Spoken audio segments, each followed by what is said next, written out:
Regular meeting of the school committee of the town of Foxborough. It's April 23rd, 2018. We have a full house, which is terrific. It's nice to see everybody and welcome back from school vacation.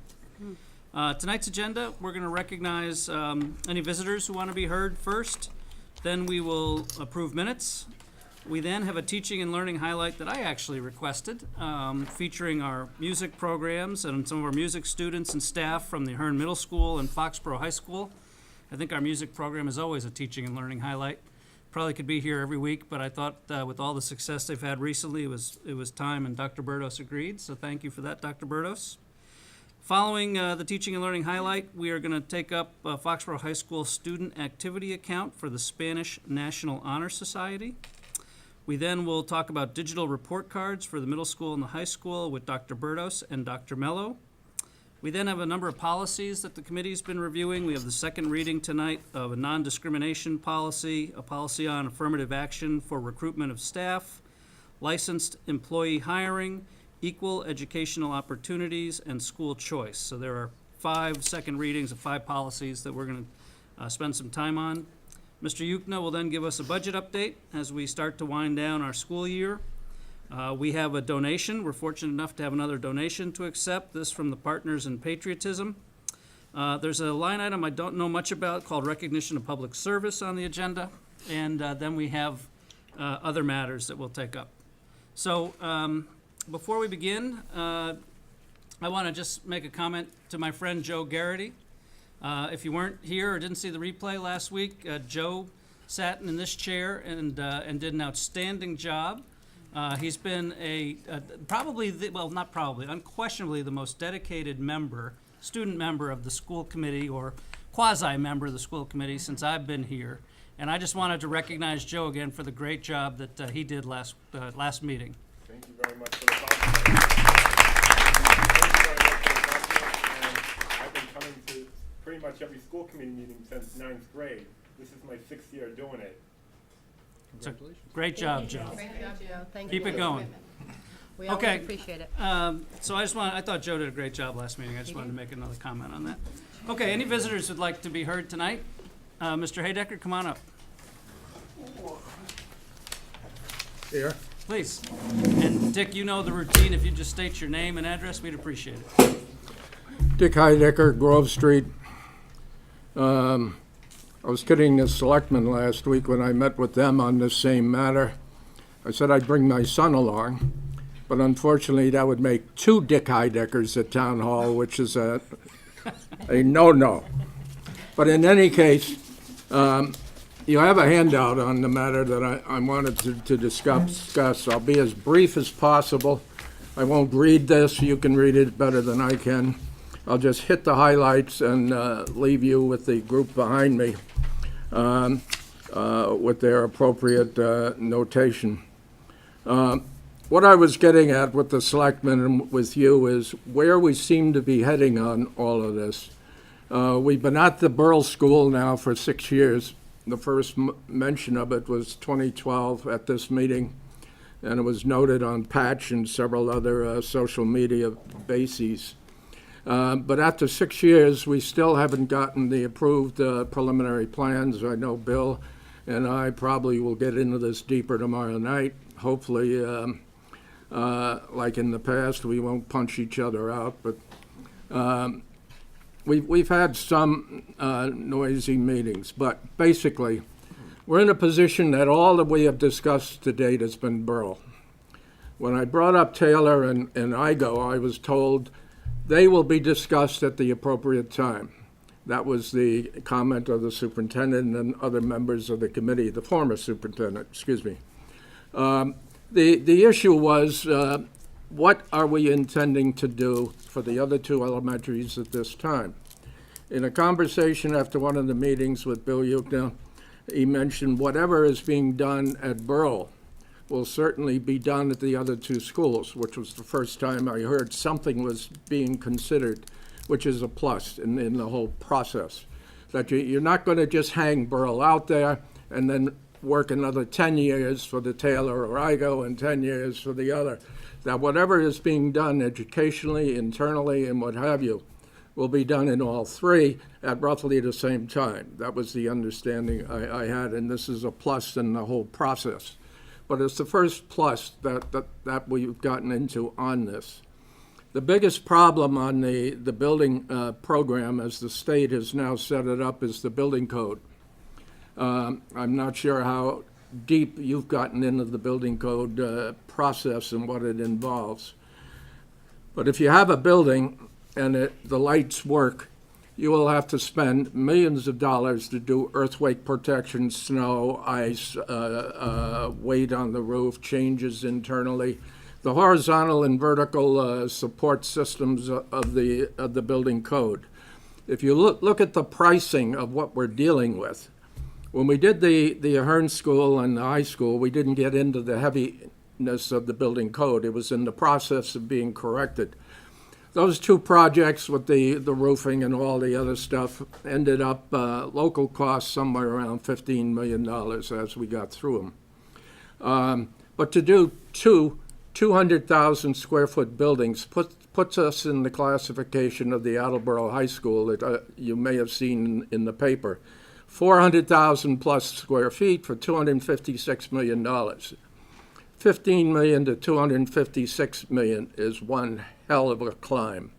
We have two 200,000 square foot buildings that we have just renovated, that we'll have to renovate within, the first one near Hearn, within possibly 10 to 15 years, because the roof warranties expire, the glass warranties, the heating systems, these have to be redone. But the minute you touch those items to the tune of about $1.5 million per, you have to do the entire building over. And this is the problem area that we're in. We spent $14 million on two buildings of 200,000. The state numbers on 400,000 square foot of work is in the $200 million range. You can look at Norwood High School, Franklin High School, go down the list. It's terrible. So the question is at this point, what have we looked ahead or advised the voter and the taxpayer of what is ahead of us? We're limited by the CPI thing, that capital improvement thing, to a 5-year program. I've spoken with the town manager about putting in the roofs, the heating systems and what have you on that schedule, so at least people can face this as we go ahead, not limited to 5 years and all of a sudden, oh, we got to do the roof this year, kind of thing. Let us advise the resident of what they are facing, not just the short term, but a longer term, because these things will hit us every 20 years on roofing. I know the Burrell School, we've been lucky with the patching we've been able to do there. Bill and I walked over it in the early zeros of this century, and we ended up patching it, but it's still an old roof and needs work. So basically, my initial question is, we're looking at something, no matter how it gets cut, somewhere in the $250–300 million basis within 20 years on all of the projects that are facing us. We need more information on this. We need to advise the taxpayer. It's not just $35 million at Burrell. We're up into the $300 million range, and we should be aware of it and see what we can do with the state and the inspectors and everyone else to get this straightened out. If we've been at it since 2012, the old building code was, if we had talked about it or we had the engineering being done or the architectural work being done, that calendar date doesn't affect that project. It's affecting us, even though it only started in January 1st of this year, and it's a big time thing. Can we get Barrows or the other guy from Walpole to get to the legislature and get some changes done in this on a calendar basis? All this would do is just put this work off for 20 years. But 20 years may allow the legislature and other bodies to change their regulations to give us and the voter a little help in terms of what is going on. The second issue is the enrollment. This is probably more involved than anything else. Bill put together the work that was called for under the SOI, the Statement of Interest and all this stuff. He and I have had some wording on this because I was unable to find out why the differences in numbers were there. After long research in my files, I finally, I think, know what is going on. But the issue is, the state form admits to 2,490 students in 017. The former superintendent at one of the building committee meetings and one of your meetings said we have 26 today in October. We're off 150 students. After looking at what the numbers are, we have no Metco students. I know what the issue may be there. We have no special needs students, same thing. We have no pre-K students. According to the state, they don't give us any credit for this stuff. But we have these students here, we have to house them. I consider them all students of Foxborough. I did my first year on this committee. When Metco broached their questions, they're Foxborough students. They belong here. We keep them, and we honor them as well. But the point is, as you look through the numbers, they came back with their response, which said, Borough has a capacity of 270. I don't know what kind of discussions came around this table, but the pre-K are not included in that 270. So we have another 82 students, 270, 350 odd students in that building. But if we take what they count and compare it to what that progression chart showed, this year we are already oversized by some 9 students.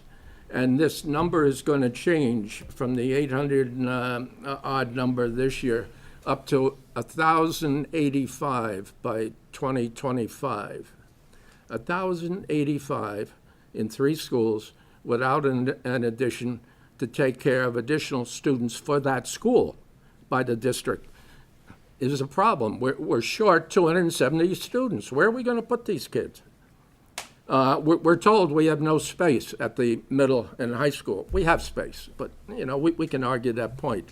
When I sat on the town hall working group, we asked for an audit of school buildings. Schools wouldn't let us in the buildings, so it never happened. But the point is, if we're 230 students short by 2025, and we haven't started work on Taylor and Igo, where the hell are we going to put them? We have to get that online, discuss it with the residents, with the parents, and what have you as we go through the process. We are short. We're not going to put a 3rd story on Igo, as I would see it. And there's no way of putting a 2nd story on Taylor easily. And to put another 15 rooms on Taylor just won't work. We don't have the acreage or anything else up there or down there.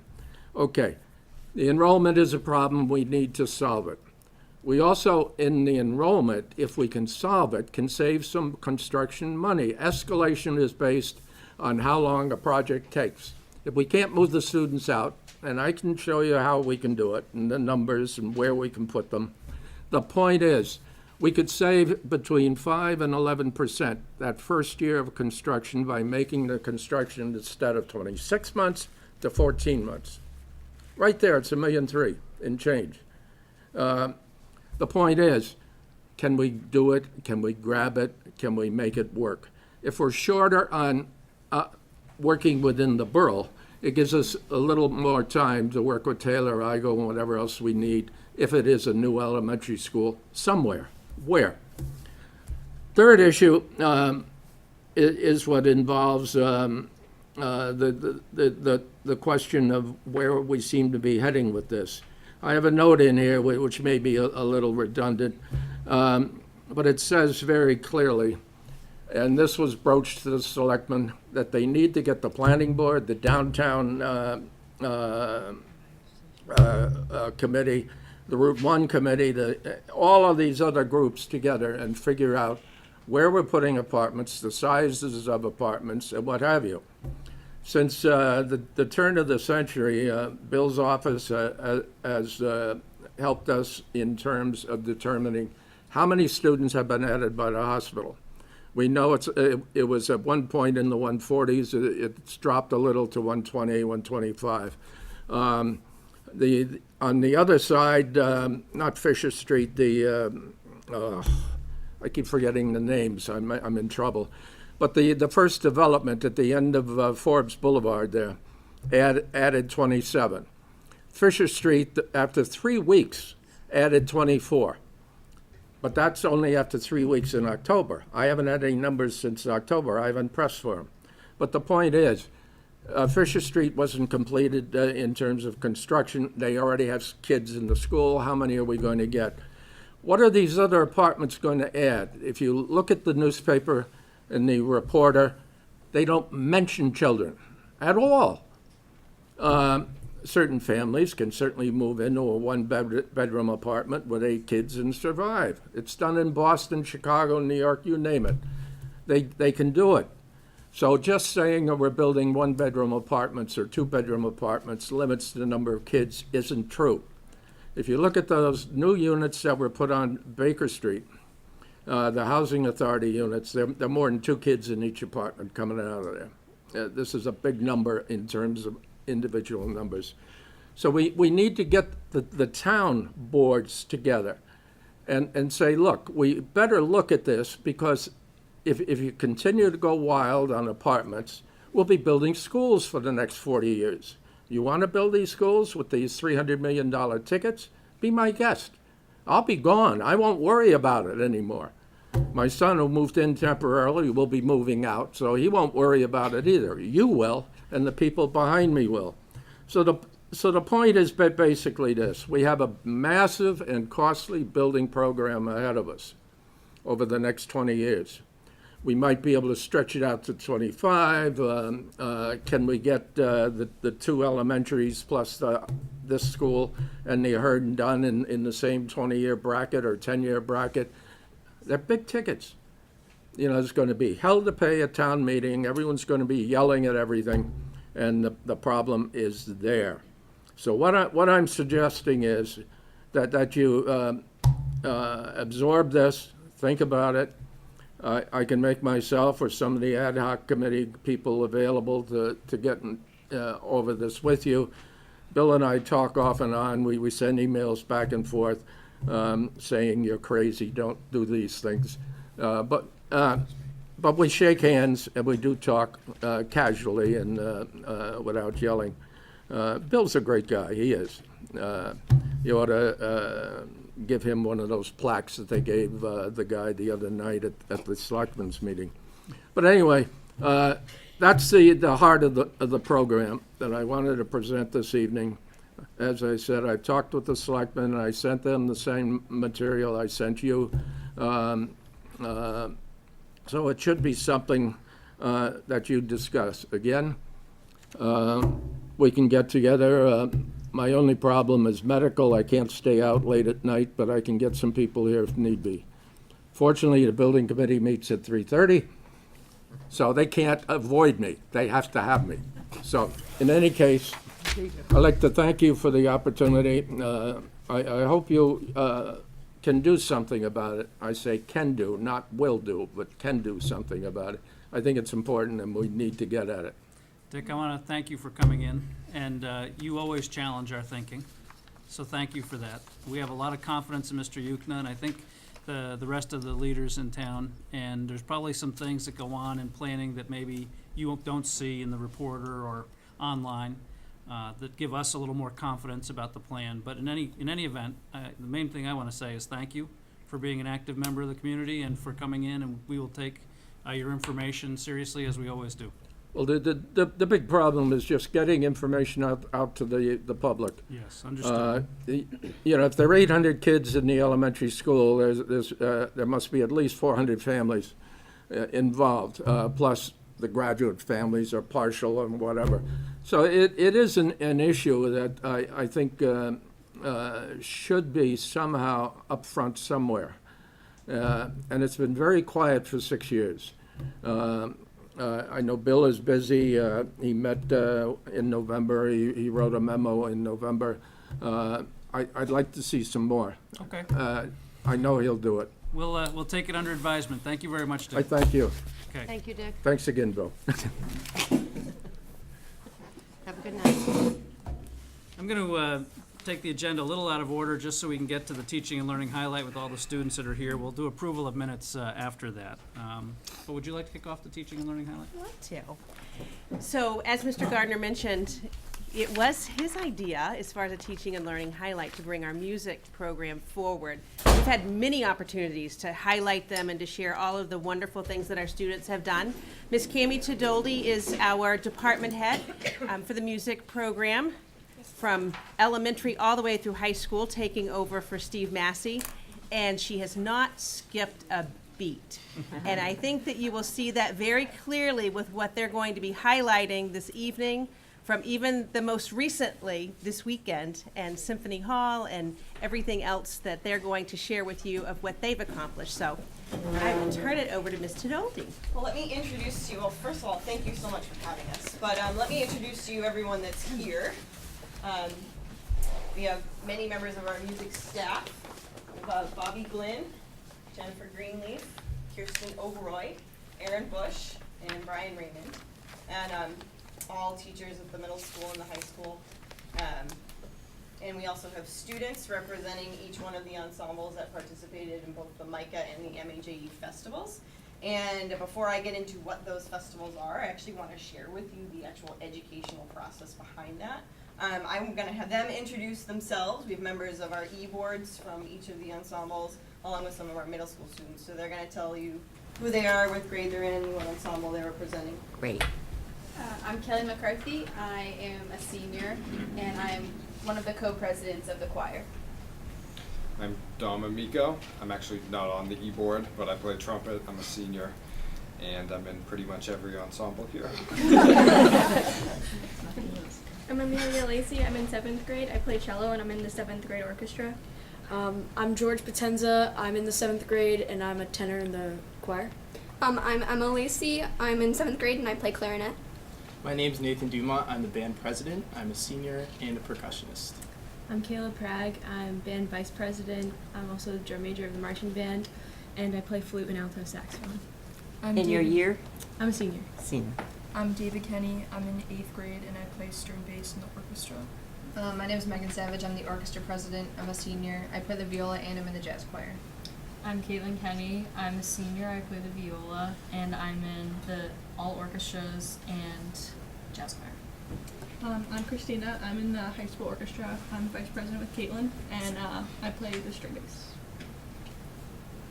Great. And I'll let them talk about their experience in a little bit. But to share with you, each year we do what we call the MICA Festival and the MAJE Festival. The MICA Festival is actually the Massachusetts Instrumental Choral and Conductors Association, and MAJE stands for the Massachusetts Association for Jazz Education.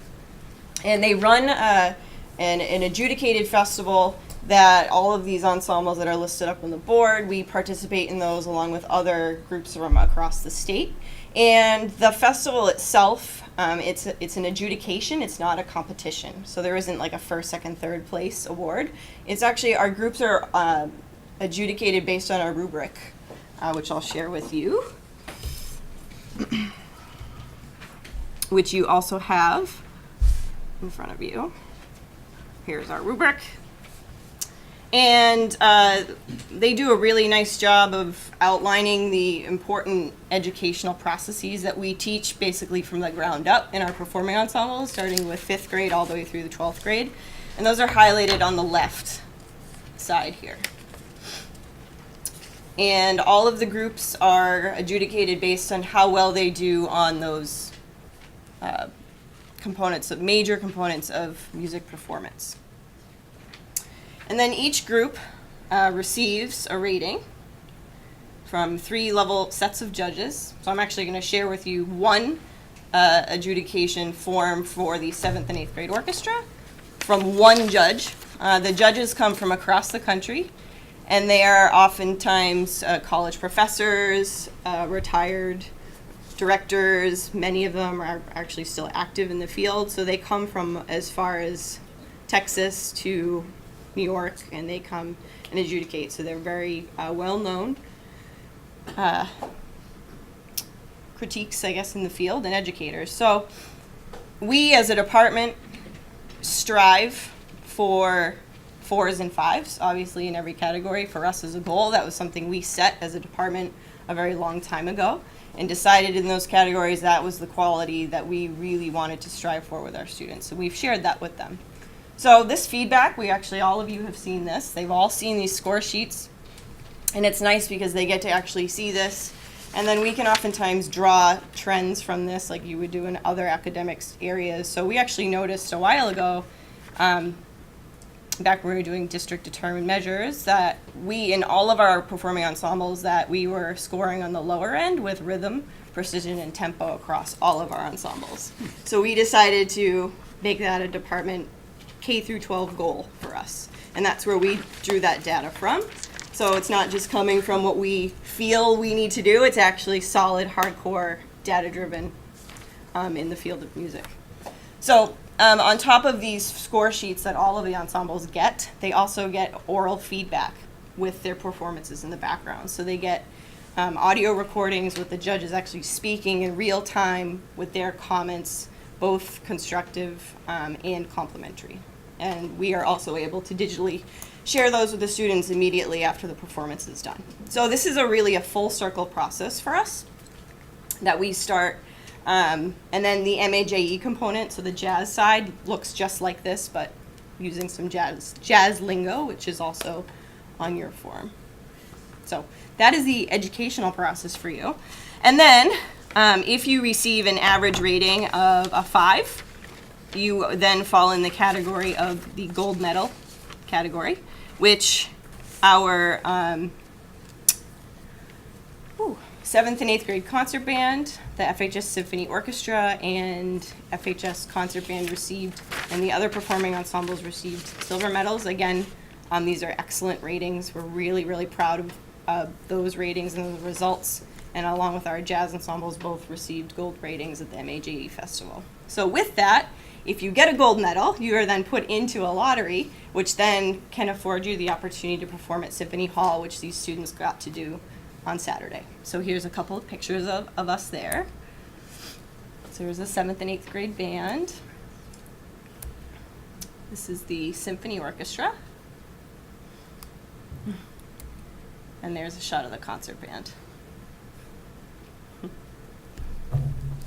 So I'm going to let the students talk now and share their experience and let you know what it was like for them to be on stage at Symphony Hall, or anything about participating in these festivals that you would like to share with us. Anyone want to start? Yeah, I'll start. All right. So this was my 8th year doing MICA. We started in 5th grade, and it's one of the most incredible things. I really love seeing the other schools perform and seeing what other towns are doing with their music programs and hearing them and comparing it to what we do, see what they do different.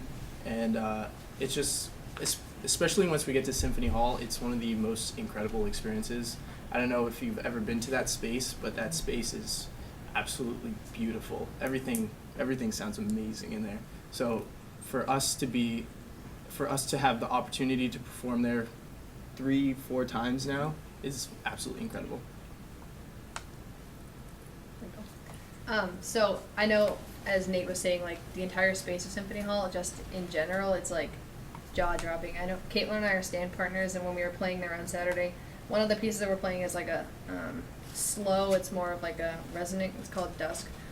So it's a lot of like quick releases where you're gonna listen to the like sound of our orchestra ring in the background for like a solid 10 seconds, and we just like looked at each other at one point and just sat there smiling. Like I know here at Foxborough, like we established a culture of excellence, so it really pays off when we're able to go to these fantastic spaces. Yeah, it's a very life-changing experience to play at Symphony Hall. And I know for some of us, it's our 4th year playing there, and it's just incredible to even like be able to say that we're only 18 years old, but we've played at Symphony Hall 4 times. That's incredible. I'd call that a teaching and learning highlight. Yeah. George, did you have something prepared? Yeah, so the songs that we performed at MICA were like very emotional. While we were rehearsing, I learned about vowel shape, diction, and exercising my diaphragm. I enjoyed singing all 3 songs, Domine Fili and Sing Hallelujah. But most of all, I love singing the song called You Are Not Alone. The piece was, I think that piece impressed the audience the most. It was an honor to have represented Foxborough at MICA because I was very proud and thankful to stand alongside my fellow musicians who share the same passions as I do, and the Foxborough music program gave me that, and it was really amazing. So. So you plan on playing there again at least Yes. 4 times? Yes. Very good.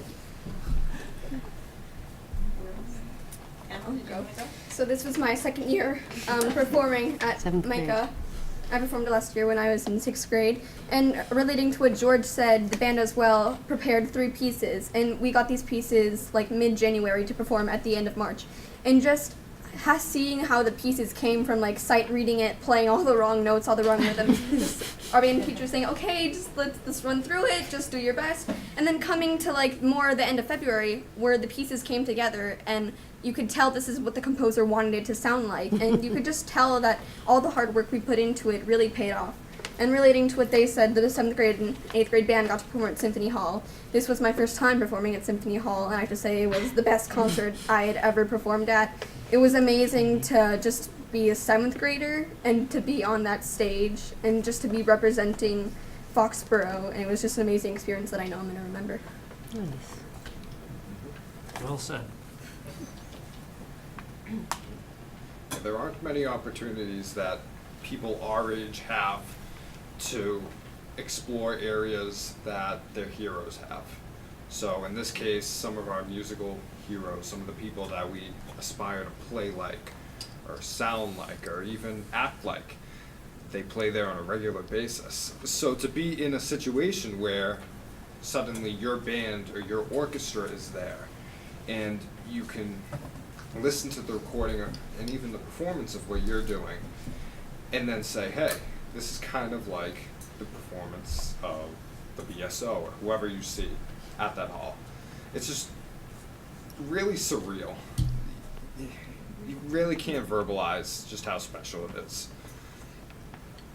Except in this case, instead of your heroes' sound you're hearing, Megan and Caitlin are hearing their sounds coming out. Right. You're hearing your sounds coming out. Also at MICA, when the choir was performing, at the end of one of our pieces, You Are Not Alone, I felt like amazing that like she said, at day 1 we were like terrible. We didn't know. We were like we were just like what note is that? But my choir teacher, Miss Oberoi, helped us, she gave us confidence and she pushed us to do our very, very best. I remember this one section we did over and over and over again, and we finally got it, and it was amazing. So, George, that's probably a good chance for me to just compliment the staff here.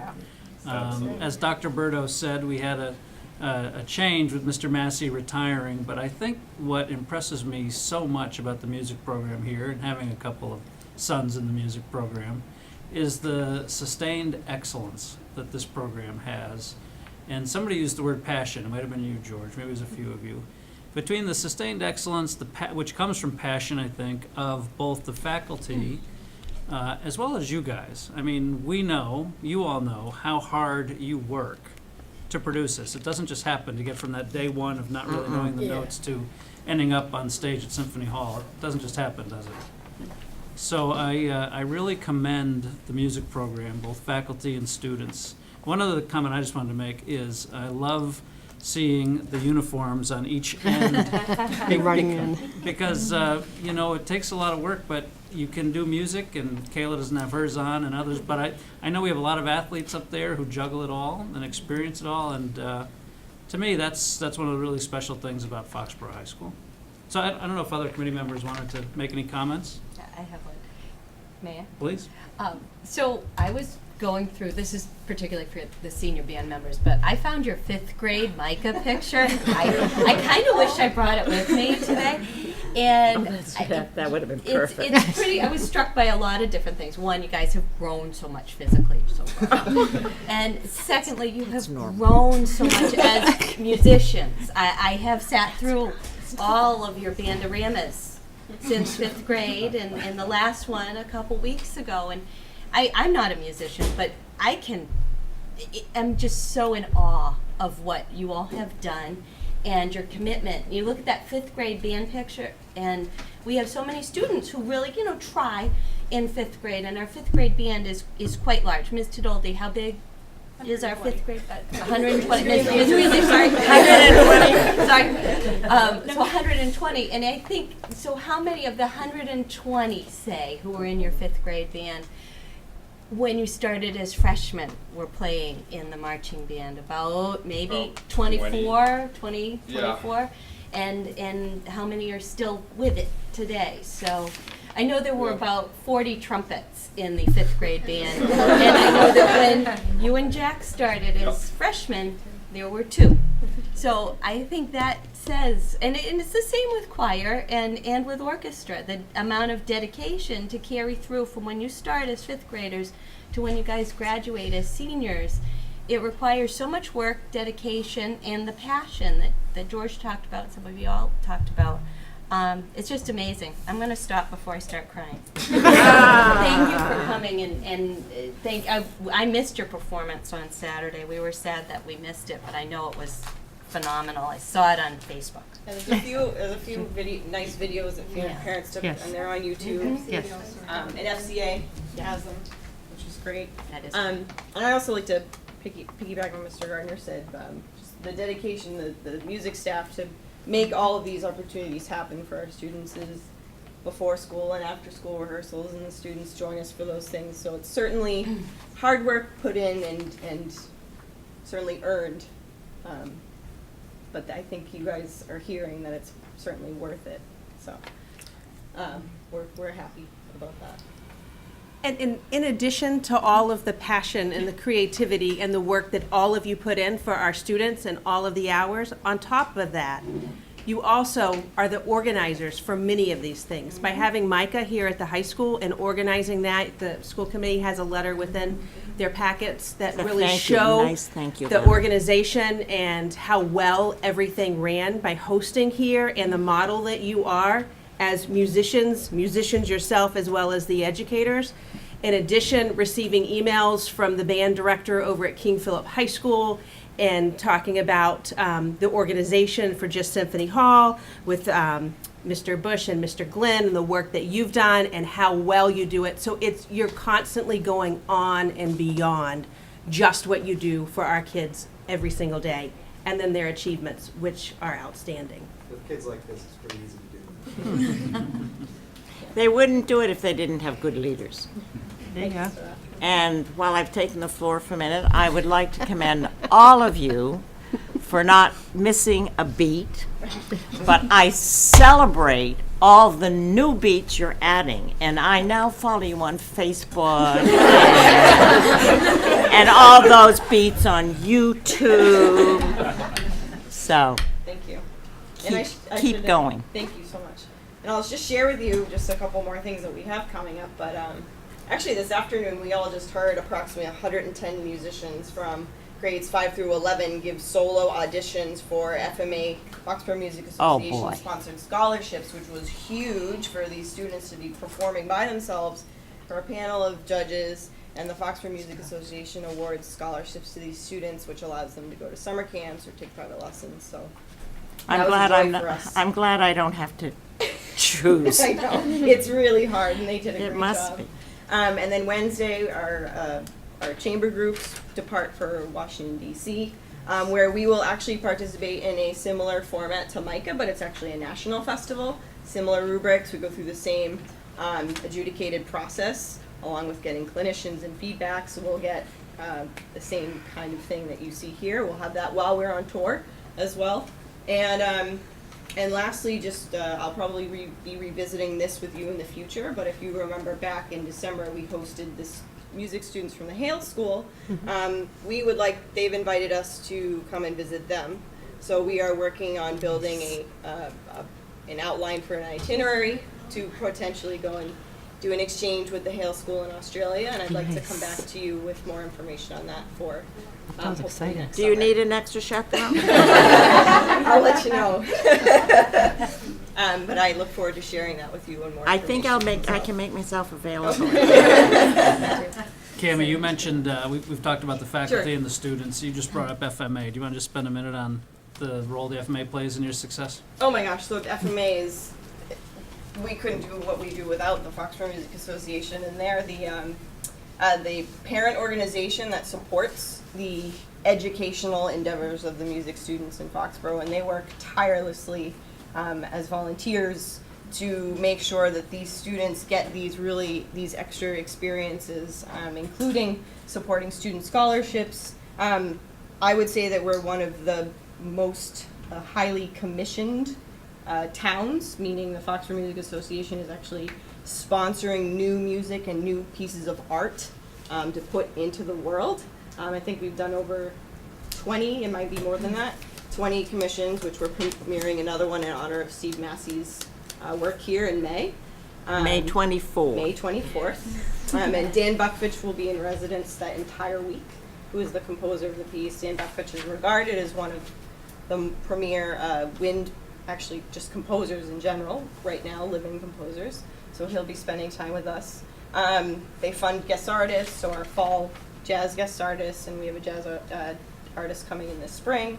And all of our students, these experiences that these parents work tirelessly for make their experience here so unique and so special. So thank you to the Foxborough Music Association. They really do a lot for us. Well, we'll let you guys go. I know it's late. Thank you for staying. You really do set the bar for what a teaching and learning highlight's all about at Foxborough schools. So thank you, everybody, staff included. Thank you very much. Thank you.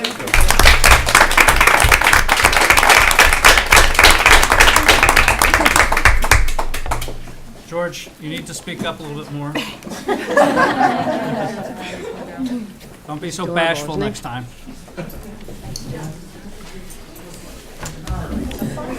Yes. Thank you, Kim. Check do you want me to unplug this?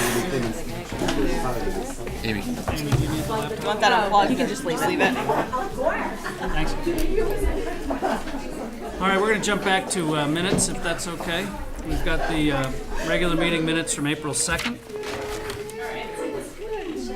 Anybody have any comments? I do not have any changes. I didn't either. Anybody else? They look good. You want to make a motion? Make a motion to accept the minutes of the meeting for our regular school committee for April 2nd, 2018. I will second the motion. Thank you, Marilyn. Thank you, Tina. All those in favor? 4-0. I should mention that Mr. Connolly could not be with us tonight. He did let me know that ahead of time. So 4-0. Thank you. Okay. FHS student activity account. Is that right? Yes. So Irene Titmus is not able to be with us, and Diana had a last-minute schedule change and wasn't able to be here with us. But this is the Spanish National Honor Society. Any fundraising that any of the organizations do, as you know, they need a place to be able to put that. And we have not had that we have the National Honor Society, but we don't have one for the Spanish National Honor Society. So we needed to have a line in the student activity account to be able, for any funds that were raised, to be able to put that money. So I don't know, Bill, if you want to add to that. And as you know, basically, student activity accounts can only exist with your vote of approval. So the list that we have, we've removed some in the past, we've added some, depending on the activities that are going on. Obviously, just because you add it doesn't mean it has to exist, forever. It means it exists while there's a need for it. So it is up to you to decide whether or not you'll do that. Obviously, if you don't, then they can't continue on with the fundraising and the activities they want to do. Anybody like to make a motion? I'd like to make a motion to make a line item for Foxborough High School student activity account for the Spanish National Honor Society. I'll second the motion. Any further discussion? I just have a question before we vote, sorry. That's why we have discussion. Well, is there any utility in when we start a new organization like the Spanish? I know we have there's an school Art association. National Honor Society now. Is there any utility in just setting up student activity accounts or at the outset in doing, not like a blanket, but once we have several new organizations, should we just set them up? I don't think so, Or- because Unless not all there's the a need. organizations Well, that's my actually end up question. needing it. Yeah. So you would set up a lot just for the sake of setting them up, and then Okay. you'd have to get rid of them So it's down the better road. to do it Just on bring an it- ad hoc basis? I would say so. Yeah, okay, that's fine. That answers my question. Perfect. Thank you. Any further discussion? All those in favor? 4-0. Thank you. Digital report cards, middle school and high school. Okay, so this is something that Allison and I wanted to bring, just for discussion purposes, as we've continued to speak about technology and how we're using technology for efficiency and easy access for everyone. One of the areas that we've not moved forward, as many school districts have, especially at the secondary level, is online report cards and not sending them home in paper copy, unless, of course, there was a request by a parent and they wanted to have it in paper copy. So this is something that we would like to move to next year and plan on moving to next year at the middle school and high school level only, not at the elementary, for a number of different reasons. And we see that parents already go on to Power School and check grades. They have access that's there. And honestly, by the time the report cards go home, they've already looked at it online. Safe to say? Yes, and this was actually brought forward by one of the middle school teachers. And there were some good points made about efficiency. Students have to return to homeroom to pick up their paper copies and their instructional minutes that are lost. There's efficiencies with paper. There were just some really practical, just issues that they brought up that I hadn't really thought about. So we brought it to the admin team, and now we're sharing it with you just to see what everyone's perspectives were. But they seem like everyone thinks it's a no-brainer because they're already looking at those. And I know for my own children at the high school, middle school level, I've not ever had paper copies Okay. come home.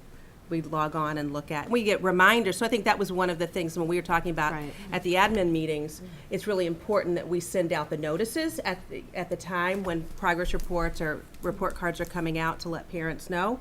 This is when they're available, so that way it's that reminder to go on and to look. Because sometimes if you don't have it in hard copy, you might not have it at the forefront of your mind. Correct. So we want to make sure that we're communicating where and how to access. I don't see a negative of it. No, and of course, a paper copy's available at the request of Absolutely. any parent. Absolutely. Okay, I do just have one question. At the middle school level, I know we used to, I don't even know if we do anymore, but sign the envelopes and send them back. I'm assuming there's some, I mean, aside from recycling the envelopes, but there's some Signature? value in knowing that a parent at that level has seen it and signed off, acknowledged that they've seen the child's grades. I know in high school we don't do that, and I don't see any reason to do it, but is there a purpose for the signature, the parent signature? The parents Other see than it. that, I don't know who's best to answer that question. I'm looking at Sue Abrams, but She can answer it at middle school, sure. Well, listen, they've got a whole plethora of people here. To be very honest with you, I think more people are using Power School Yeah. and perhaps find the the envelope an annoyance to send it back. So I don't see any pressing need to have it. In the 5th and 6th grade, where it's a 2-person team, there's a lot of very close communication anyway, so that none of it's a surprise. If a student doesn't have a good grade on a test, the paper goes home to get signed so that the parents are aware. So I think we're trying to expand the communication to all parents, Right. as well as to the parents of the students who are learning how to be independent learners. So that's something we parents could ask the phase question. out pretty easily. Yeah. Okay, Yeah. good. So you wouldn't need confirmation that a parent has actually seen it? There's no way of plugging that in? Confirmation that the parents have seen it in Power School? I don't Yeah. know how Power School works. That's what I'm saying. No, So no there's way, not- no way of, That wouldn't be Okay. a part of this. That wouldn't be a part of it. Okay. But I think that one of the things that our teachers do really well is the communication with Right. parents on both ends of the spectrum, if you will, really celebrating someone's progress and hard work and how if they've really overcome some obstacles maybe they've had academically, and then on the other end too, if they're really concerned or worried and reaching out and having that constant dialogue is so important, so that when report cards do come around, it shouldn't be a surprise. it should never be a surprise. It's almost like the signature on the envelope is kind of a relic. And I think Yeah, but that used to it's be. kind of. Well, In that's years, right, in yeah. days gone by, that was the only guarantee that the parent had actually seen the report card. It was vital information. And I can say, in my role as the K-8 math science curriculum director, I would get a lot of emails and phone calls that let me know that parents were looking at Power School pretty regularly. So from that experience, I would say it probably is antiquated because they have that.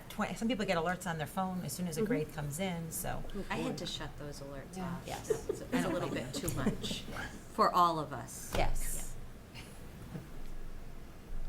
Any other comments?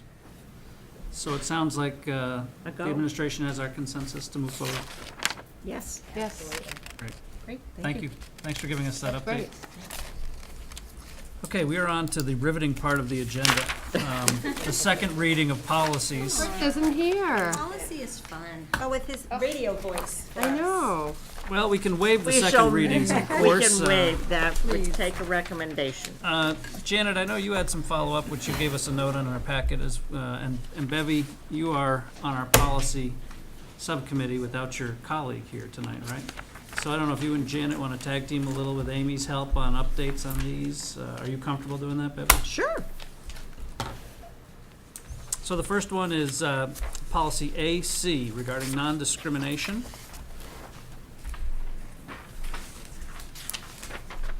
Does anyone want to motion to waive the reading before we get into the discussion? I'd like to Go ahead. I Go would like- ahead, Bill. what would Besides like- Bill wanting to do it, I would like to motion to move the reading, please. waive the reading. Please. Okay, is there a second to waive the reading? I'll second that. Okay. So that's a Aye. For file aye, AC. aye, All in favor? Yes, thank you. We read this to death. So Bevy, just remind us what we're doing on this policy. If you would, please. Well, what we are doing on all 5 policies, and this one, we have to add 5 words. Pregnancy or pregnancy-related conditions. And the difference between what is, Janet did a lot of work for us, is what the actual mask says. Now, there is no reason why we have to mimic everything that is in a mask policy. That is basically a guideline for what each individual town or district wants to do. So we may use the wording that we feel is totally acceptable and applicable to our Foxborough district. So we do not have to mimic every word. In some places, you're going to see the word creed. In other places, you're going to see the word religion. If they mean the same thing, you might come up with, in one part of, one that might use both.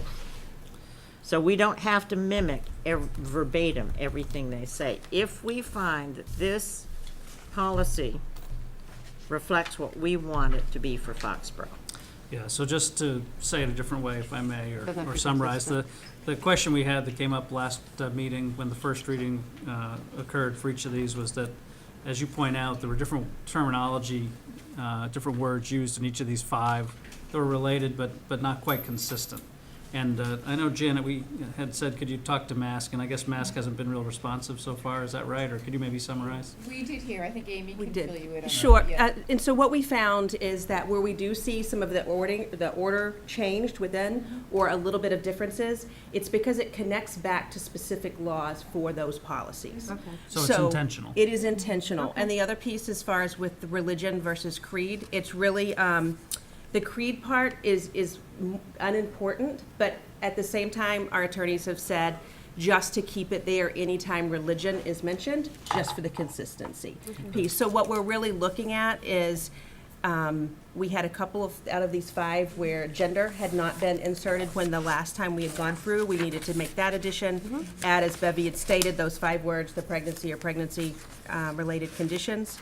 And with that, our policies match with MASC.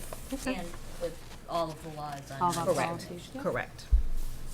So Amy, you're comfortable that these are in fine shape then for us to Yes. approve? Okay. All right, so these are pretty, just for the public, to help with all the mumbo jumbo. These are really just pretty minor changes we're making to be a little bit more inclusive, but we're not making dramatic policy change to any of these 5. No. No. Just being in line with what the law how it has changed as of April 1st for this piece. Okay, well, I think it's good we took a little extra time just to understand that. Yeah. Anything else, Bevy, you want to add on this? Do you feel it's ready for approval? Yeah, if somebody would like to recommend that we adopt this one. We should adopt each one separately. Right. I'll move that we approve the revisions to file AC, non-discrimination. I second that. Any further discussion? All those in favor? Unanimous, thank you. So the next one is, Did we waive the reading blanket for Yes. all of them? Yes, I Um, did. Yes, I Do we did. have to do it per? Yes. Do we have to do it that way? Do we have to do it individually? No, we don't, we can do it either way. Do you want to amend your earlier motion to make sure that's clear? Sure. Janet, did you capture it for one motion or for all of them? I thought it was for the one. For one. So why don't you just make it again now, Marilyn, for the remaining 4? Okay, I move to make motion to accept all of our new policies. I can Waive the just reading. waive the reading of all the policies. The next 4 policies. The next 4 policies. The next 4 policies. Do you want me to read the file numbers? Sure, go ahead. Okay, file AC, file GBA, file GCF, and file JB. Yeah, and actually, we did AC in your Yeah, first oh, motion, so there's one more. this one's JFBB as well. Yeah, file JFBB, yeah. You okay with that, Janet? Yep. Okay. Got it. Thank you. Anyone want to second that? I will second. All those in favor? 4-0. Okay, thank you. So now we're on to affirmative action for recruitment of staff, file GBA. Bevy, same thing, right? Right. Anything different to take up on this one? Anyone want to make a motion? I'll make a motion that we approve file GBA affirmative action for recruitment of staff as presented. I second that. All those in favor? 4-0, thank you. Next one is the file GCF, licensed employee hiring policy. I move to accept the file GCF, licensed employee hiring as changed on our new policies. I'll second the motion. All those in favor? 4-0, thank you. Second to last, file JB regarding equal educational opportunities. Again, just adding these few words regarding pregnancy or pregnancy-related conditions. I'll make a motion that we approve file JB, equal educational opportunities as presented. Oh, I second that, I'm sorry. I was reading the next one, wondering why you were saying it's the final one. Don't we have one more? Yeah, we have one more. Okay. Got me a little nervous there, Bruce. Oh, yeah, wait a minute, we need to do the vote. I second. All those in favor? 4-0. And the last one, file JFBB on school choice. I move to accept policy the changes on policy JFBB, school choice, as written. I'll second the motion. All those in favor? 4-0. Bevy, thank you. Thank you, Janet, Lot of thank you work. for talking Yes, to I MASC. wanted to- Thank you, Amy, Chris. thank you for looking at it for us, as Thank you, always. Janet, for the extra work you did Yes. for us Yeah, on this. absolutely. I know it seems really picky to go through all the language and make sure all the verbiage is correct, but But we need to. sometimes We the need to. devil's in the details and you don't want to accidentally drop out a really important term from one policy and then have it come back, you know. Yeah, Right. better to be safe than sorry. So thank you for following up on And I all think that was really a good exercise, because when we looked at something like disabled or handicapped, is that still the terminology that we need? And yes, it is there for a reason, because it is connecting to a particular law. Statute, yeah. Thank you. And with our committee's usual efficiency, we are now 10 minutes ahead of schedule. Nice work. So Bill, you're going to give us an update on the FY18 budget, please. Sure. Only 2 real adjustments. One's in the special needs area. We had a teacher go out on maternity leave under a salary line.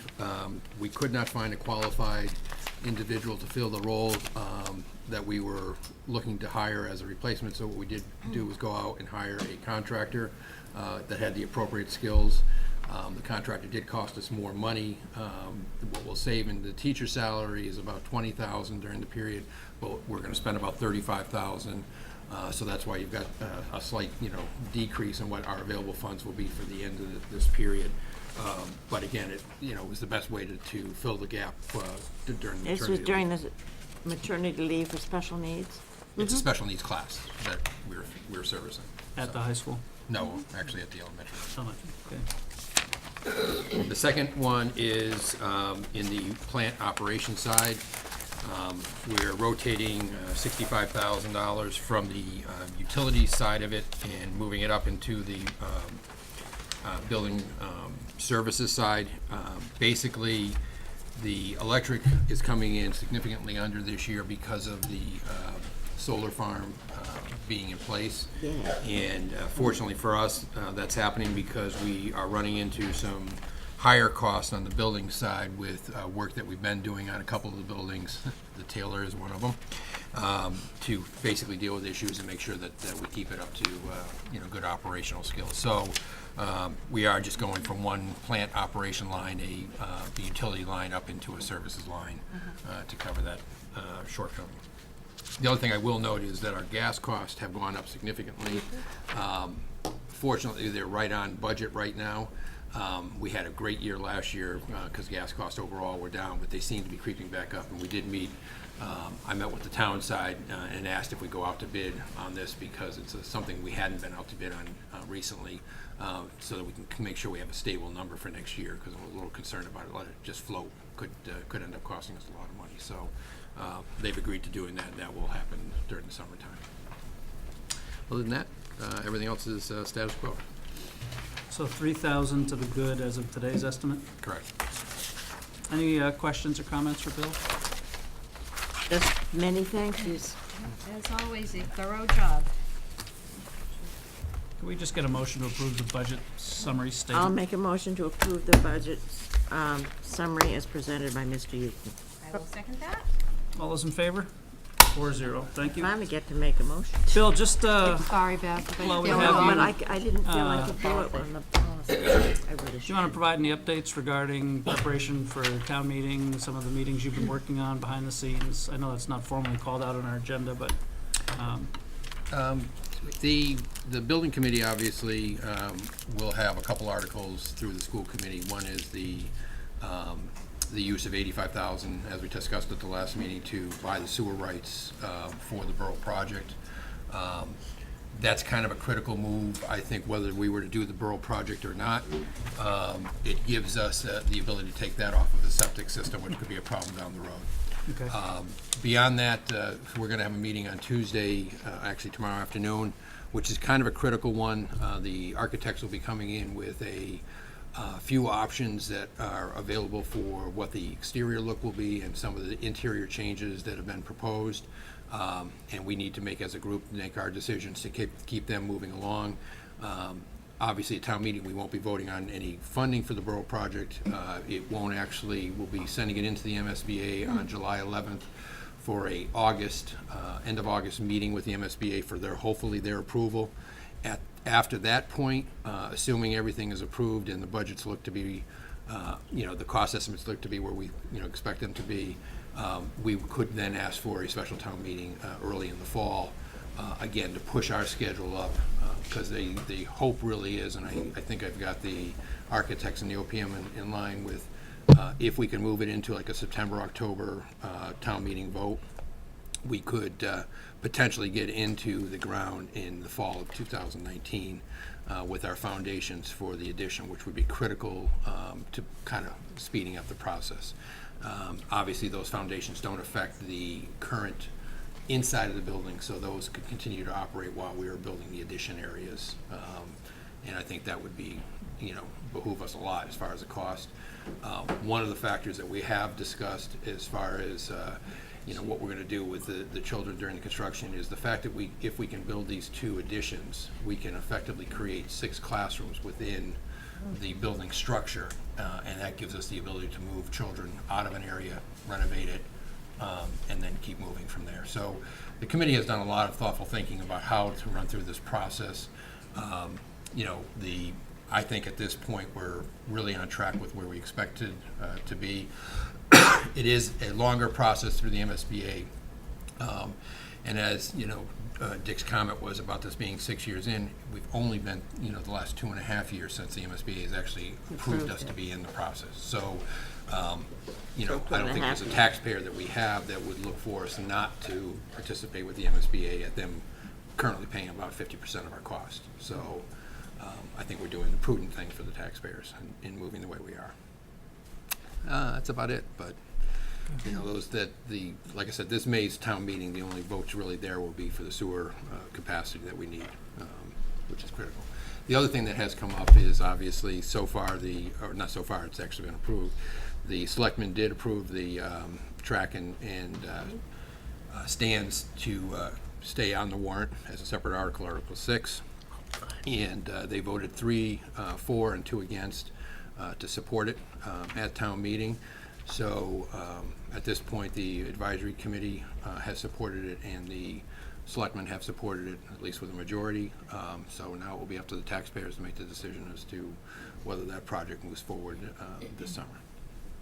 That's great news, and a lot of hard work on your part, and time, and Amy's part. So I want to thank AdCom and the Board of Selectmen for their support in letting us take that to warrant. And now, as you said, the taxpayers will make the decision. But the idea of having the turf field campus complete and have this be a complete campus, Debbie Spinelli's vision, a lot of people's vision to get that done. That's a big step closer. So thank you. I also want to thank Tina. I mean, she's spearheading a kind of a fundraiser thing, which I think can go a long way in making the final product look that much better. I think we've done some nice things with the Sam Burns Memorial, but you're going to have a new entranceway to a new grander type stadium stand, assuming that the taxpayers do it. If we are able to do something that actually makes that entranceway really something special, I think that would be nice as well. And it'll give people in town an opportunity to support that through a brick purchase scenario with family names or student names or whatever. So good opportunity, I think, for taxpayers and graduates and soon-to-be graduates to get their name as part of history. So. Or just even community members. Anybody. More to come on that. Marilyn said she'd help me. Actually, my friend Kelly Blair, who's in the audience tonight, is also going to help me. So I already have a team. Yay. You'll be seeing more to come in the next couple weeks on the engraved brick Very fundraiser. exciting. Oh, great. Thank you, Tina. No problem. My pleasure. Okay, thanks, Bill. Yep. Acceptance of donation, Partners in Patriotism Fund. So our wonderful students are down in Atlanta right we now. I knew they were here this weekend. Yes, they are there right now for the international DECA competition. So I'm watching the tweets because I know John McCabe will be very active in tweeting out how things are going. I've been watching that today. But the Partners in Patriotism Fund did $5,500 to support them in going down for that competition that they qualified for as a result of the regional and state competition. So very appreciative of their support and their partnership to really support our students. Well, I would like to make a motion to accept with gratitude the $5,500 donated by the Partners in Patriotism Fund for the DECA student trip in Atlanta. Like 2018. I'd like to say they've been doing that consistently since they began DECA. I know. It's unbelievable. They've been sending the kids. So and Partners in Patriotism has been Well, supporting it's totally unexpected and gratefully accepted. I Absolutely. mean, consistently since this began. Yes. Well, and I've talked to a couple parents who've just said it wouldn't be possible for their child to go if it weren't for this grant, because the way it comes up, you find out you're going just a few weeks before you go, and there isn't time to fundraise. It's a very, they're very busy kids, and they don't have a parent booster group like the FMA, like the basketball team, and so, the soccer and exactly. And the So this is very, very much appreciated by the students and the parents, and I think they're going to do great. Yeah, it's very exciting. I really do. So Any further discussion? So we have a motion to accept and a second. All those in favor? 4-0. We have a member of the Partners in Patriotism in the front row. Thank you for your support. It's my pleasure. Okay, second to last, recognition of public service.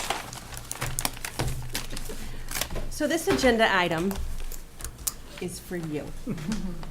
Not necessary. Yes, it's very necessary because 9 years on the school committee, many years as chair, and the support and time that you've given to this community and all students.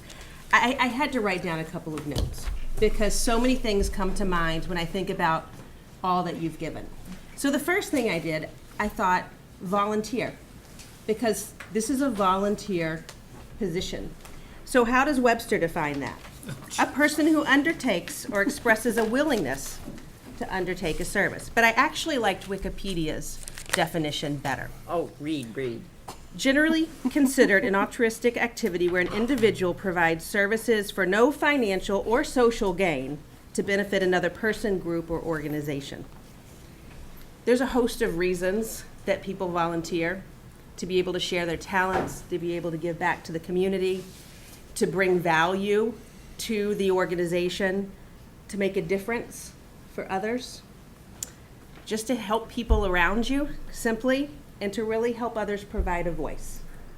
And you have done that through the school committee for the last 9 years, as well as many other things that you have done within this community and for the school and for our students, most importantly. When we think about you personally and the background that you've brought, I think that's what's so wonderful about a group of committee members, because of all the varying perspectives that you bring. Your business background, educational technology, talking about challenging our thinking and asking questions, you have definitely done that. I know personally you have done that for me. I've enjoyed very much our conversations within the educational technology world, because that is a passion for mine, and engaging students in a way that I didn't even think about, based on the questions that you've asked and the forward thinking that you've had, and that's made a benefit to our students here in the district as a whole. Your genuine interest in moving our schools forward, it's your interest for all students, for all of our staff, for all of our teachers, and really wanting the best for what we have here in Foxborough. And it is a special place. And I think that Elizabeth Andrew, and what she said was, volunteers do not necessarily have the time, they just have the heart. And you have a big heart. I can think of being at a Foxborough football game, and I look up on the staging, and who's on the staging and doing the video camera of the football game? It's you. I first thought, oh, please don't let him fall off. We need him. I've been in a baseball game, and I hear your voice in working with baseball and scores and keeping and all of that. Coaching soccer, you're everywhere. I don't know here where we don't have the time, but you seem to find it. I thank Michelle and Brian and Brady for you giving up time with him for us, because that is also a big sacrifice for all of those nights here. I started thinking about those nights here. So if you think 9 years, you'll appreciate this one. Yeah. Okay? I think there's math is coming. If you think about 9 years, 10 months as far as school, 2 meetings a month, then we have a meeting in the summer in July, and we have a meeting in August. Well, that alone is 198 meetings, just school committee meetings. I'm sorry, Michelle. That's a lot of nights out. And then you add other meetings on top of that, whether it's FinCom or AdCom or town meeting or all of the other things that you represent as far as the school committee. And subcommittees. And subcommittees as well. The number grows exponentially. So it is a great amount of your time. When I think about why would somebody want to give all that time? And I think it goes back to the heart. And it is what you bring to the committee and what you bring to this community. And it is for all. It's not just for your own interest. It's for all interest. And if you look at effective school committees, they do make a significant impact on student achievement. And I think that we see that here in Foxborough with our school committee and all of the perspectives that we bring to this table. And you have a talent for many long reports and being able to synthesize that information with a lot of data points and bringing it to the person that may be watching at home or that may be sitting here, and making it to where it's understandable in a way that they can wrap their head around it if they're not in education. And you always think about the viewer at home and being able so they understand what we're talking about. You really have a gift for bringing that to this committee. I couldn't help but think, too, school committees in general, at a little interesting historical piece, that if we go back to the Mass Bay Colony, they passed a law in 1647 that required towns to establish and maintain schools, and that early on these schools were administered by citizens through their town meetings, and they became more, as schools became more complex, then they really needed to have elected representation, and the selectmen piece, but later more to committees. And the townspeople who then hired the schoolmaster, as this, we know the superintendent now, and then provided the schoolhouses way back then. But what I thought was interesting is you're attending to all school-related matters, that the establishment of school committees is really a Massachusetts piece historically. That if you look at like the National School Board Association across the country, it started in Massachusetts, not surprising. We're number 1 in the country. We have the highest standards and the highest expectations for our students based on our standards. But in 1826, Massachusetts formally established the system for school committees and that work and the importance of their work. And it can't be emphasized enough that the work that you do makes a difference. And your 9 years and those 200 plus meetings, aside from all of the listening within the community and hearing those voices and bringing those to the table, whether they are concerns or questions, you've done that. And you've done that in a very professional way that I know that we're all very proud to have you as a member. I'm personally very sad to see that you are not rerunning. I understand that there are many reasons to be able to give that time, and it goes back to so much time. So I'm happy that you'll get some of your Monday nights back, but I also do hope to still see you very active in the community, and I know that you will be, because you're advocates for our students and for public education, and you've just done that so remarkably well for all of our students and our staff, and we're really fortunate for the time that you've given, and be sad to not see you at the table. But I know others will want to speak, but I want to thank you personally for even the mentorship when I came on as assistant superintendent, and all of our conversations and how you've pushed my thinking forward and asked questions that I needed to think about a little bit more and come back to. You've helped me stretch and grow, and I think that that really speaks highly when you can do that. And I know it's not just me, it's all of us at the table, and again, for all of the right reasons. So I thank you. I thank Michelle and Brian and Brady for giving him time to be with us, because it makes a difference, and it's very much appreciated. Thank you. That's it's a lot. But I appreciate you putting your thoughts down. And the only reason I'm comfortable leaving with the new superintendent is because I know you and what a great job you'll do, and I know this committee and what a great job they'll do. So it's a little bittersweet. If nothing else, it's a stage of life that, you move beyond, and I'm very happy to have had this opportunity. I've got great friends who have supported me, which I really appreciate.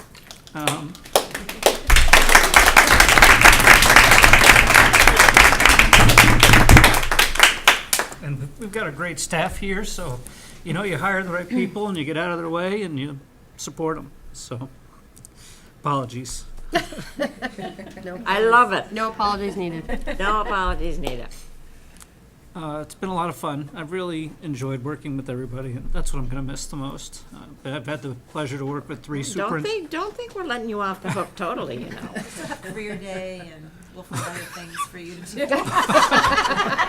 There's lots of things to sign up for. And I do want to thank my family, because they put up with me doing this a lot. And, it's not always easy, as Tina's kids probably know, that to have mom or dad sitting up there. And you've got to be the kid whose parent is the one who's visible. But, I just got to the point where I felt, and I think we talked about this, when I was preparing to leave, I just felt like maybe it was time for a fresh voice.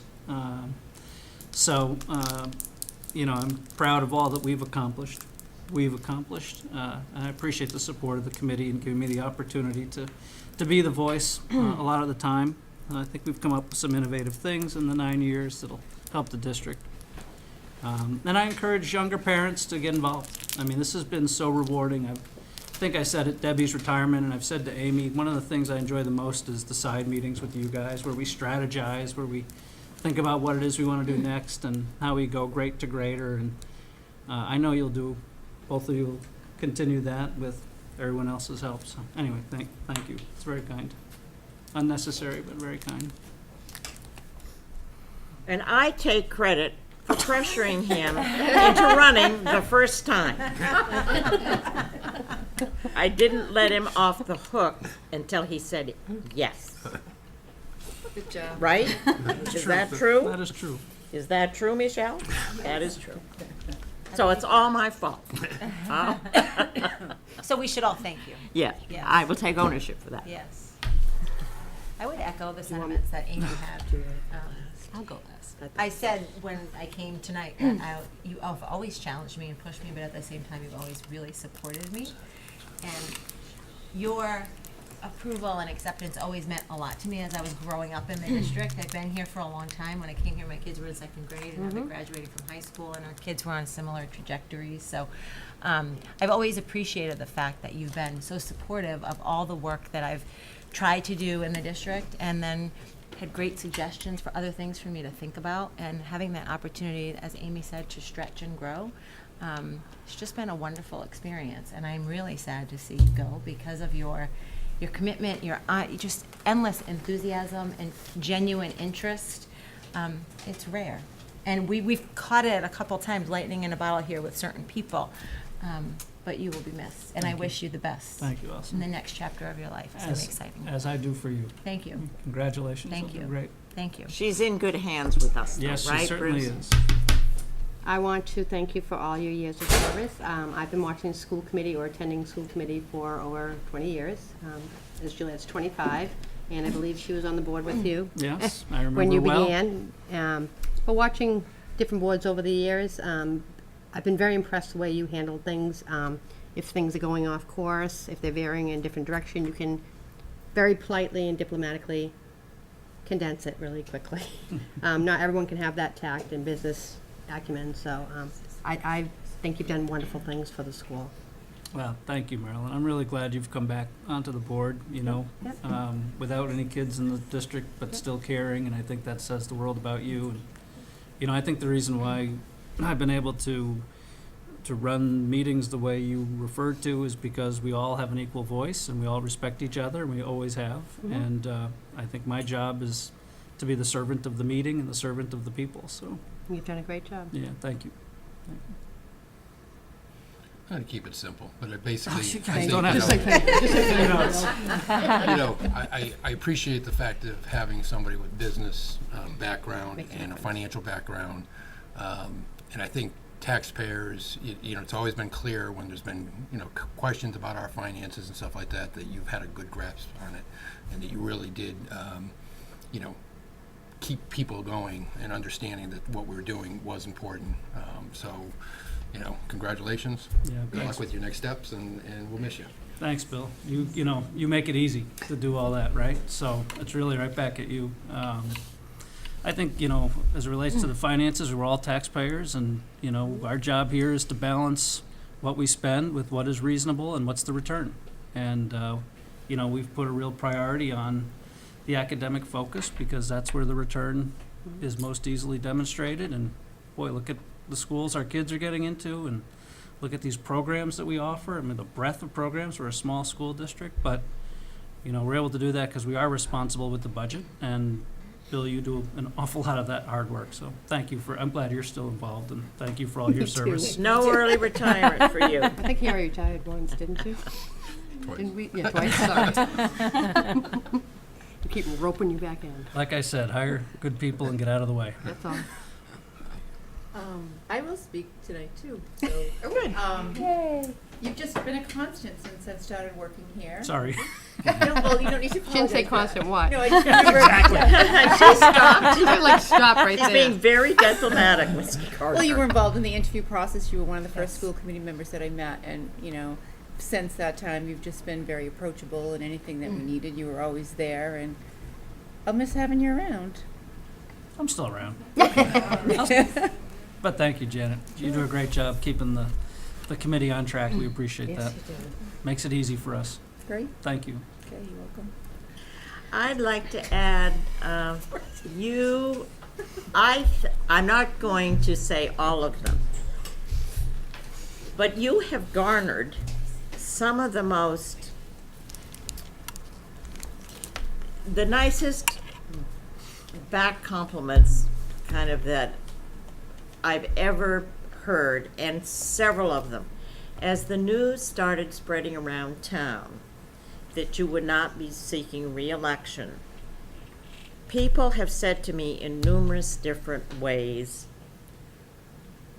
but he does such a good job, I'm shocked he's not running.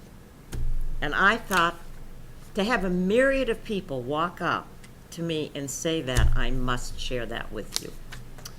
And I tend to ramble because I see life as a story, and you will take everything. The way you can synthesize an entire meeting in a few words, to me, is a marvel. I shall miss that. Thank you. Well, you have a special place in my heart for dragging me into this. Not kicking and screaming, but I'll always remember you and be very appreciative of your support and all that you've done for me here, so thank you. And that the community, you mentioned the community, I thank you to the community. We've said this a lot of times, a lot of us at this table, but we've had the community, this job has been easy. I do encourage especially parents of younger school children to get involved, because this job is not that hard. I mean, we have the community support. It's a education supportive town. So the community's been great, and I do want to thank the community at large for their support. And thank Well, you it's their children that we have at the heart of all of this. Right. And they recognize it. So I'm going to go last. Okay. And I'm not cheers, sure no what cheers. else there is to say. The first time I met you, Michelle and I were room moms together in first grade at the holiday party, and she said, "Oh, my husband's in the kindergarten classroom, and you were making gingerbread houses with Brian's class." Sure I was. You were, and I was like, "Wow, a dad is in here making gingerbread houses," and you have remained that involved in Foxborough Public Schools since then.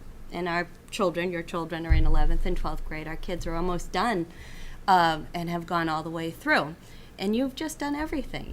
The playground at the Taylor School, all the time you spend up on the scaffolding in the pouring rain, at the football games, taping other things for Foxborough Cable Access, doing the concessions at Spring Fling for many years, roping me into career day at the Ahern School year after year, and encouraging me 6 years ago to throw my name into the hat when there was a vacancy on the school committee, and to kind of challenge me to come out of my personal comfort zone, because you thought I had a contribution to make. So I'm grateful to you for that. Because it's been a real challenge and a great experience, and I've certainly learned a lot from you. You've been both a mentor and a great friend. And because you take the cake, we have a little something for you. To take the cake. It's really cake to make us all feel better, because we're sad you're leaving. And we have, our friends are here to share. Isn't that nice? in Thank you, the- friends. Yeah, Commemoration of your last school committee meeting. Could you kind of lift up the cake a little bit so we Careful can... there. Just, wait a minute. Oh, boy. Don't tilt it too much. Yeah, I wasn't doing that. I got it. Thank you so much for all the time and energy and effort you've put in, and thank you to Michelle and Bruce, Michelle and Brian and Brady for all the And we have a special hours. Oh my certificate gosh, of isn't that nice? appreciation for you to have a Yes. special place at home, as well as a special gift Oh my gosh. for you. We still have to cover other matters too, you guys. We have one more thing. I on think our agenda. Tina's all done. She's not gonna say anything. I else think today. we can breeze right through that. You know, just two things, maybe three about Tina, as I've tried to do with each of you guys. But, you know, if Bevy and I teamed up to help lead the committee in my earlier years, I think, Tina, you and I have been a great team the last few years. And I remember, Well, we've all been part of a team. absolutely, absolutely. But I remember the joint Board of Selectmen School Committee meeting when we had to appoint an interim. And there were two really excellent candidates who were presented, I think, as finalists for that seat.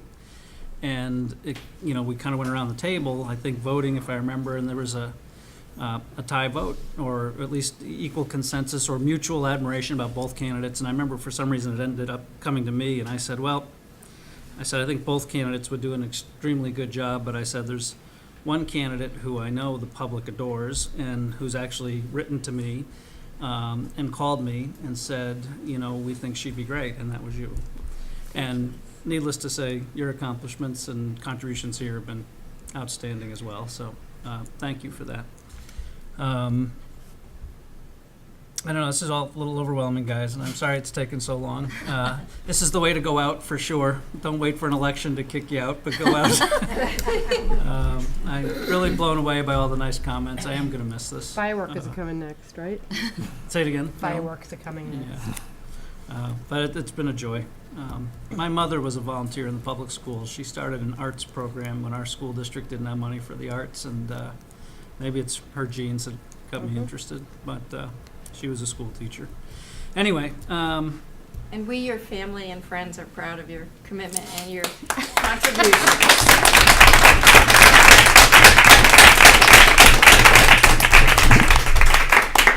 Very nice of you guys all to come out. Thank you. I've had a lot of support from my close friends, so. Any other matters we want to take up? I have one request. Yes.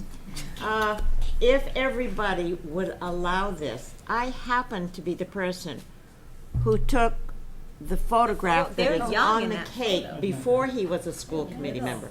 I would love to, before we cut the cake, to take the family of 4 around the cake, please. Okay. Anything else? Oh, I think we're good. We I talked think we're about good. a lot of Motion good to stuff. adjourn? Motion to adjourn. Second. All those in favor? Good night. Yay!